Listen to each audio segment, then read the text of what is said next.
At this point, trying to get a hatch down in a natural again, I'm very, very worried right now for reason because, again, that is a big investment to lose a hatchery like that and a couple lings. So that's going to set him behind once again on production. It's going to be very hard for him again to acquire a third hatch comfortably. And there we go. There goes the hatch. And I mean, again, these cannons are going to stay up here for a while. It's going to be a little bit before he could get enough lings, roaches, and defenses as well to be able to break on through here. And of course, with the time, the cannons can just recover shields, so that's going to help him out as well.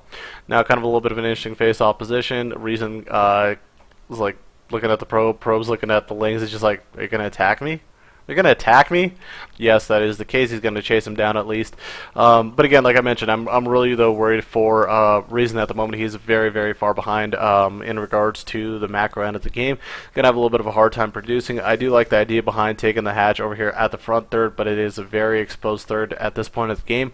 Going to be very vulnerable to Immortal Sentry play. Going to be very vulnerable to Stargate play. Basically almost to really anything. And the problem with that is, again, he's going to have to extend himself pretty far to be able to hold off all these different bases. I mean, Kapach really has a lot of avenues where he could go with. He could go Stargate play, he could go Immortal Sentry, he could go Warp Prism drop play, because again, for a reason to be able to hold all of this off and to feel comfortable holding this off, it's going to take quite a while. He's going to be extended throughout the whole early portion of the game. But as we see it right now, looking to be for Kapach, most likely he's just going to actually put down a Robo. And I mean, honestly, Kapach, if he feels comfortable with it, he actually could probably take a third here pretty damn quick, or maybe somewhere around the 8 to 9 minute mark if he gets at least some additional defensive units out as well. Yeah, it's just kind of a funny one of those things that happens in the game. But you do also have to realize, I mean, it's kind of a little bit of a mathematics thing as well, because what happens here is 150 minerals, 150 minerals, 150 minerals, 450 minerals, plus the pylons, so 550 total minerals. I mean, 2 lings were killed, so 50 plus a hatch. 350 minerals, not too bad of a trade, to be honest. Again, it does delay production for the Zerg player, which the Zerg does rely on to be able to get a lot of consistent larva production, to get your drone count that you want to hit to very early. But you know, if he doesn't spend too much time trying to deal with it and doesn't lose too many minerals to it, it's actually a little bit of a waste for Kapach to be able to put that many cannons down.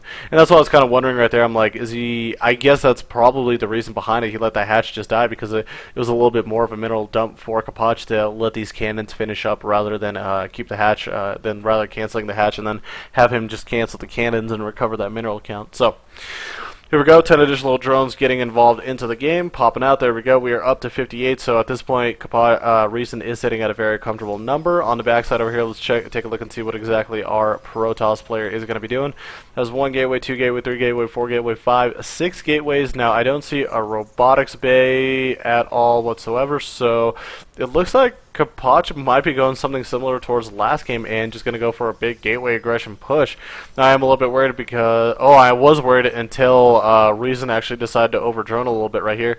Has a total of 61, actually maybe a little bit more. He's going to have actually 66, so a little bit of an overdronage, if you want to call it. And the thing is, Reason thinking that he's going to be able to take out this proxy pylon is actually going to help him out. It's actually not, because, again, there's so many proxy pylons, whether it's this one forming, whether it's the one defended by the cannons.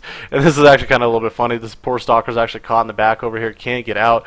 That's a little bit unfortunate. It's going to make sure he warps in on the outside.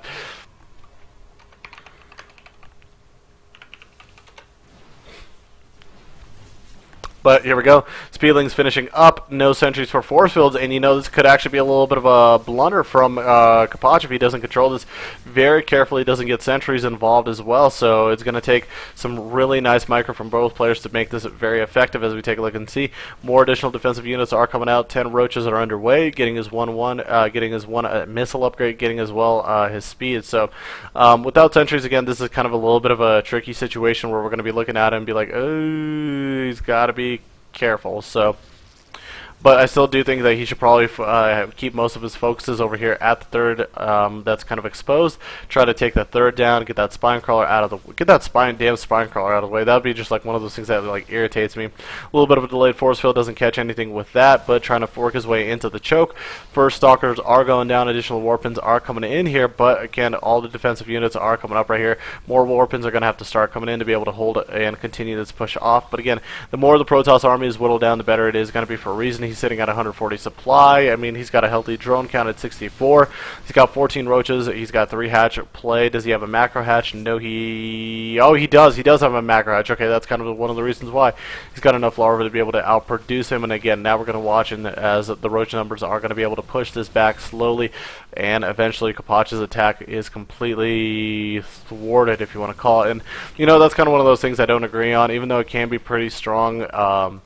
Without having a very, very good economy or hitting with the Immortals. Again, that's part of the point of having the Immortals, is the fact that they do help out with the firepower. You needed more sentries to be able to force field and trap units, force field off units, and I mean, I just don't know. I don't think that Kapach actually has a reasonable chance of winning this. Once the Zults are gone, the Stalkers are going to be exposed, the sentries are going to be out in front, and now the Lings and additional reinforcements are coming to surround everything on the backside here. Probably comes the GG from Kapach.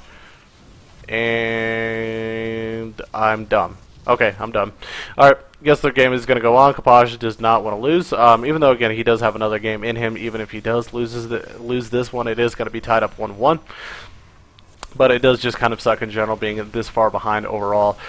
Most players, again, usually will realize that and will GG out. But Kapach having the heart and soul of a Korean mixed with a Russian, man. Like, Koreans and Russians, we never give up, man. We'll stay in games forever, try to grit and fight our way and claw our way back. But as we take a look and see at this point, Reason could literally just roach max and start heading across the map, put as much pressure as he wants on the gates over here, take out all the production at the front, take out the cannons. Force fields will be fairly ineffective at this point. And I mean, as we see Reason continuing the macro end of the game, getting his 4th hatch up, getting his infestation pit up, getting, I mean, all the additional tech, continuing getting his upgrades. So it's going to be hard for Kapach to, you know, take this game. He's a little bit of trouble, and of course he's moving out. Ooh, that's not going to be good. Good little miniature catch right there, but again, the rocks will get taken down in about a couple of seconds, and once that happens, no amount of force fields can realistically take all of these units on. And here come all the Lings trying to surround. Good focus fire, making sure, trying to take as many of the sentries out of the way. Now it's just to the point where, you know what, we're going to watch now. The cybernetics core is gone, no more stalkers, no more sentries, trying to get on in there, taking out the gate. I mean, even at this point he could actually waste a few units focusing down a lot of the structures and then get on in there, and that's exactly what he's doing, getting rid of the forge. No more upgrades, no more cannons, but trading fairly efficiently. Cannon getting taken down. Cannon 1. Will he actually take out Cannon 2? He's actually getting a lot of Immortals, and Zealot's kind of sticking on him, a lot of fire, so kind of a little bit of a slightly inefficient trade, but at the same time, with no Cyber Core, no Forge, no Gate at the front, that kills his production, that kills his ability and capability to build additional cannons. As the game does continue on, there's a 4th hatch out for Reason. I mean, yeah, there's a 4th hatch out for Reason. Kapach still sitting on 2 base, does not have a 3rd himself, and shouldn't have any opportunity ever to really comfortably take a 3rd as well, as long as Reason continues putting on pressure or macroing up. Yes, this is live, guys. This is live all the way from South America. Personally, myself, I'm in America, in North America, Colorado Springs, Colorado, just kind of hanging out here, you know, doing my thing. But here we go. Here comes basically the ending death push without sentries. These Lings are going to reign free and dominate as well. A lot of these units getting caught on the outskirts, and of course, too much surface area right now. All these Immortals will go down pretty damn quick. Not enough force fields to be able to hold this off. And again, this is kind of one of those points with just the superior production that Reason does have. It doesn't matter what happens throughout the rest of his game. He could outmuscle him.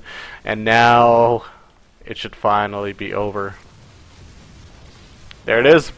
GG from Kapach, and we, ladies and gentlemen, are tied up 1-1.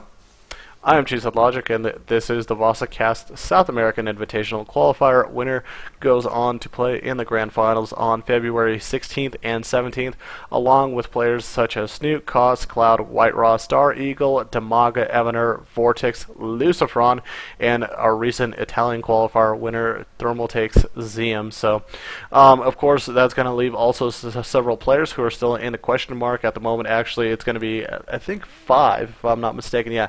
So it's going to be 5 additional players that are kind of in the question marks, so they're going to be unveiled eventually, I assume. Yeah, so it's legit.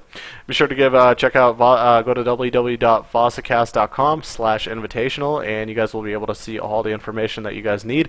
Also, as well, feel free to go to Team Liquid. Of course, they got all the threads.